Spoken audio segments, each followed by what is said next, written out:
đầu tiên Diệp mới đến một cái dự án mà có quy mô lớn đến như vậy.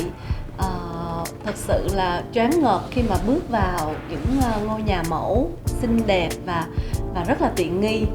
Diệp cũng chưa bao giờ nghĩ là ở trong Việt Nam mình lại có một khu đất rộng đẹp và thoáng mát như vậy, ngay sát bên bờ sông, rồi đường đi rất là rộng rãi. Nói chung thì mình có thể ước mơ trong tương lai mình sẽ về Aqua City để mà sinh sống, thì bởi vì đây là một môi trường rất là trong lành. Khi mà bước vào dự án Aqua City thì cái đầu tiên mà Victor cảm thấy là rất là thoải mái. Đây là một cái không gian và một cái môi trường mà mình cảm thấy rất là trong lành và mọi thứ rất là ngăn nắp, nên là chắc chắn là nó mang lại một cái cảm xúc rất là đặc biệt. Diệp với anh Victor cũng đang chuẩn bị để có thể dọn đến một môi trường mới, một căn nhà mới mà em bé có một cái khu vui chơi và có một cái công viên xung quanh, rồi môi trường cây cối, nói chung là bé có thể tự do chạy nhảy mà rất là an toàn. Ngoài ra thì Diệp nghĩ rằng ở đây ngoài cái hệ thống trường học quốc tế nè, rồi bệnh viện y tế, nói chung thì rất là ổn định và rất là tốt cho các bé có thể phát triển toàn diện về sau. Đối với những gia đình trẻ như là Victor và Ngọc Diệp và mới có con nhỏ và muốn có một cuộc sống ổn định trong tương lai, thì chắc chắn Aqua City là một môi trường và một đô thị mà chúng ta hoàn toàn yên tâm có thể lựa chọn để mà xây dựng tổ ấm, bởi vì đây hoàn toàn là một nơi ở vô cùng lý tưởng cho con cái mình có thể yên tâm phát triển toàn diện.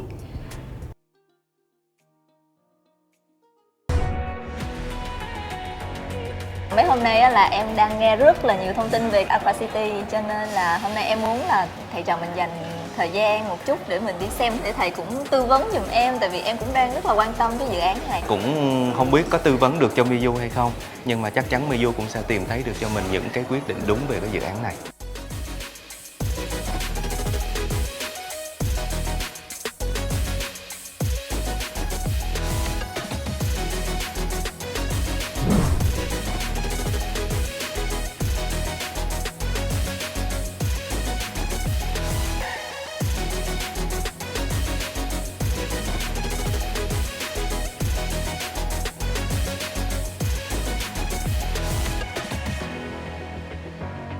Em thấy mà so với Sa Bàn lúc nãy á, thì khi mà mình bước ra thực tế thì em thấy được cái là đường xá với lại cái lề đường cũng khá là Rộng thoáng. Bên cạnh cái khoảng không riêng cho từng cái villa thì còn có thêm một cái khoảng không vỉa hè rất là tốt. Thì cái này nó tạo ra được cảm giác về cái sự thoáng đãng của một cái môi trường có tính sinh thái.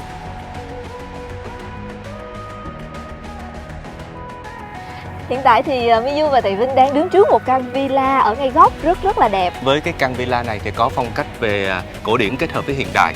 Những cái chi tiết về cổ điển được hạn chế, được lọc lại để cho những cái chi tiết xuất hiện như là phào chỉ, các cái nhịp điệu nó trở nên nó tinh tế và đơn giản hơn. Đặc biệt là nó có một cái kết hợp về cái yếu tố hiện đại, chính là mở rộng thoáng các cái khoảng không, cửa sổ và cửa đi, được kết hợp thêm với các cái họa tiết trang trí, nó có tính chất của Art Deco. Về cái yếu tố thẩm mỹ của cái mặt tiền á, nó rất là tinh tế. Wow, chỉ mới đứng xem ở bên ngoài thôi thì Miyu đang rất là háo hức muốn được vào bên trong để chiêm ngưỡng tận mắt những cái nội thất của căn villa này. Bây giờ thì Yu sẽ mời mọi người hãy cùng vào tham quan chung với Miyu và thầy Vinh nha.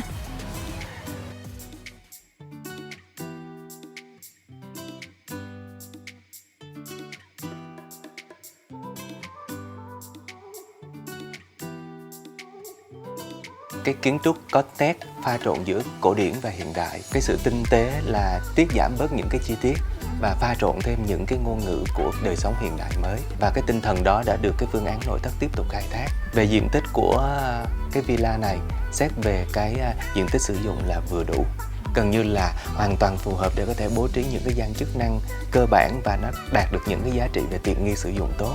Và cái điều thú vị nhất của cái căn villa này chính là tầm nhìn. Sống giữa một cái đô thị nó bức bách, rồi vây bởi những cái bức tường kính, và thậm chí chúng ta cần tìm những cái khoảng không, những khoảng có ánh sáng, những khoảng có ánh nắng và có cây cối thì nó hiếm. Với những cái khoảng không ở trong cái công trình, trong cái khu đô thị Aqua City này, rõ ràng đã chú trọng đến cái việc là tăng cường những cái sự tận hưởng, những cái trải nghiệm hoặc là những cái giá trị của cuộc sống thông qua cái yếu tố về cảnh quan môi trường xung quanh.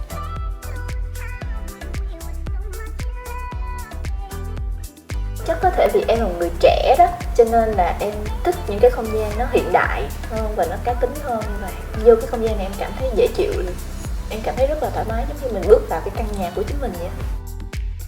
Style về trẻ trung, hoặc là style hơi già dặn chút, hoặc style về sự thành đạt, hoặc là nó có một chút yếu tố về cổ điển, hoặc là gì đó thì tùy thuộc vào cái gu của mỗi người.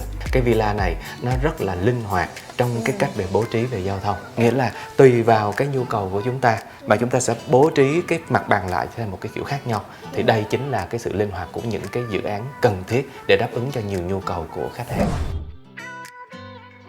Dự án Aqua City thì có nhiều mẫu về biệt thự và bên trong đó cũng có nhiều cái style về thiết kế nội thất. Dự án đang cung cấp cho nhiều sự lựa chọn khác nhau về những cái xu hướng về kiến trúc và nội thất. Nó mang tính chất là đương đại, nó đang phổ biến để cho mang lại đáp ứng được đúng cho cái nhu cầu của khách hàng hiện tại.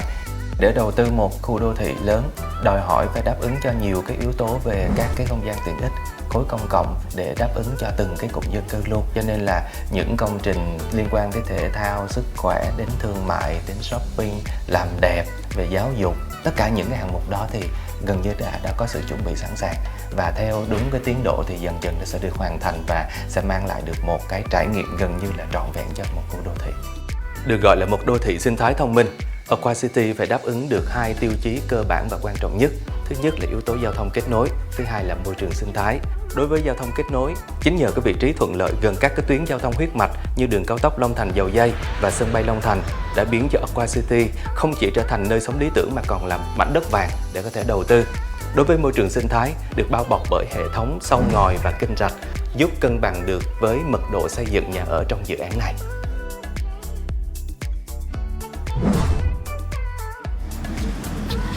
Thầy ơi, nãy giờ là mình đi tham quan là quá trời nơi rồi, nhưng mà bây giờ còn cái điểm gọi là quan trọng nhất mà đặc biệt nhất ở đây á, Hấp dẫn nhất đó. Dạ, hấp dẫn nhất á là một cái hòn đảo gọi là đảo Phượng Hoàng. Đây, để nằm bên đây.